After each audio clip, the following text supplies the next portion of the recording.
Hi hello ಎಲ್ಲರಿಗೂ ನಮಸ್ಕಾರ. ಅಮ್ಮನ ಗೂಡು ಕನ್ನಡ ವ್ಲಾಗ್ಗೆ ಸ್ವಾಗತ. ಈಗ ಸಿಂಪಲ್ ಆಗಿ ನಾನು ವೆಜ್ ಗ್ರೇವಿ ಮಾಡ್ತಾ ಇದ್ದೀನಿ. ಇದನ್ನ ದೋಸೆ, ಅನ್ನ, ಚಪಾತಿ, ಪೂರಿ ಇಂಥದಕ್ಕೆಲ್ಲ ಕಾಂಬಿನೇಷನ್ ಚೆನ್ನಾಗಿರುತ್ತೆ. ಇಲ್ಲ ಸೈಡ್ ಡಿಶ್ ಆಗಿ ಕೂಡ ತಿನ್ಬೋದು, ಚೆನ್ನಾಗಿರುತ್ತೆ. ಅಮ್ಮನ ಗೂಡು ಚಾನಲ್ನ ಸಬ್ಸ್ಕ್ರೈಬ್ ಆಗಿ, ನೋಟಿಫಿಕೇಷನ್ಗೆ ಪಕ್ಕದಲ್ಲಿರೋ ಬೆಲ್ ಐಕಾನ್ ಒತ್ತಿ ಆಲ್ ಅಂತ ಸೆಲೆಕ್ಟ್ ಮಾಡಿ.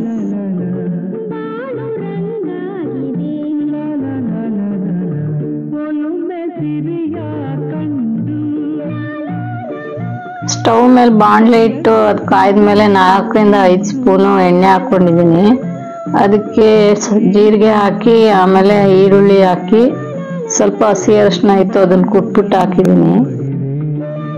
ಈರುಳ್ಳಿ ಹಸಿ ವಾಸನೆ ಹೋಗೋವರೆಗೂ ಚೆನ್ನಾಗಿ ಫ್ರೈ ಮಾಡಿಕೊಂಡು ನಮಗೆ ಬೇಕಾಗಿರೋ ಇಷ್ಟವಾಗಿರೋ ತರಕಾರಿಗಳನ್ನೆಲ್ಲ ಹಾಕೋಬಹುದು. ಇದಕ್ಕೆ ನಾನು ಬೇಬಿ ಕಾರ್ನು, ಕ್ಯಾರೆಟು, ಸ್ವಲ್ಪ ಕರಿಬೇವು, ಹಸಿ ಬಟಾಣಿ, ಹೂಕೋಸು, ಆಲೂಗೆಡ್ಡೆ, ಕ್ಯಾಪ್ಸಿಕಮ್ಮು, ಬೀನ್ಸು ಎಲ್ಲನೂ ಹಾಕ್ಬಿಟ್ಟು ಮಾಡ್ತಾ ಇದ್ದೀನಿ. ನಾನಿಲ್ಲಿ ಹಸಿ ಬಟಾಣಿ ಹಾಕ್ತಾ ಇದ್ದೀನಿ, ಅಂದರೆ ಫ್ರೋಝನ್ ಮಾಡಿ ಇಟ್ಕೊಂಡಿದ್ದೆ ಅದನ್ನ ಹಾಕ್ತಾ ಇದ್ದೀನಿ. ನೀವು ಬೇಕಾದ್ರೆ ಒಣಗಿದ ಬಟಾಣಿ ರಾತ್ರಿ ಹೊತ್ತು ನೆನೆಸ್ಬಿಟ್ಟು ಬೆಳಗ್ಗೆ ಎದ್ದು ಇದನ್ನ ಮಾಡ್ಕೋಬಹುದು. ತರಕಾರಿನ ಸ್ವಲ್ಪ ಫ್ರೈ ಮಾಡಿಕೊಂಡು ಅದಕ್ಕೆ ಉಪ್ಪು ಸೇರಿಸ್ತಾ ಇದ್ದೀನಿ, ಕುಕ್ ಆಗಲಿ ಬೇಗ ಅಂತ.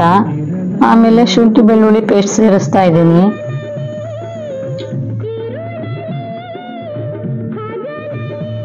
ರುಬ್ಬಿಟ್ಟು ಟೊಮೆಟೊ ಸೇರಿಸ್ತಾ ಇದ್ದೀನಿ.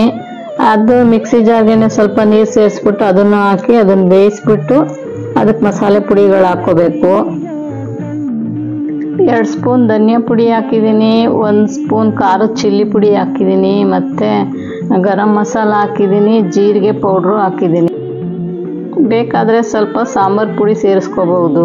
ಹಾಗೆ ಈ ಗ್ರೇವಿ ಗಟ್ಟಿ ಬೇಕು, ಪಲ್ಯ ಥರ ಇರಬೇಕು ಅಂದರೆ ಅದಕ್ಕೆ 1 ಸ್ಪೂನು ಗೋಡಂಬಿ ಪೌಡ್ರು ಅಥವಾ ಹುರ್ಗಡ್ಲೆ ಪೌಡ್ರು ಸೇರಿಸ್ಕೊಂಡು ಮಿಕ್ಸ್ ಮಾಡ್ಕೋಬೇಕು.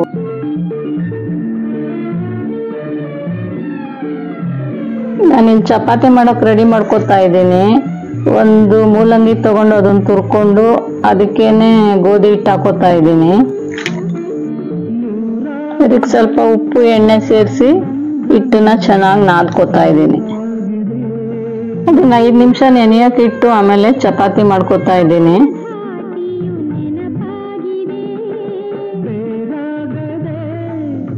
ಈ ಥರ ಎಲ್ಲ ತರಕಾರಿ ಸೇರಿಸಿ ಮಾಡೋದ್ರಿಂದ ತುಂಬ ಟೇಸ್ಟಿಯಾಗಿರುತ್ತೆ ಗ್ರೇವಿ, ಮತ್ತೆ ಆರೋಗ್ಯಕ್ಕೆ ಕೂಡ ಒಳ್ಳೆಯದು. ಹೀಗೆ ಚಪಾತಿನ 2 ಕಡೆ ಸ್ವಲ್ಪ ಸ್ವಲ್ಪ ಎಣ್ಣೆ ಹಾಕಿ ಬೇಯಿಸ್ಕೊತಾ ಇದ್ದೀನಿ.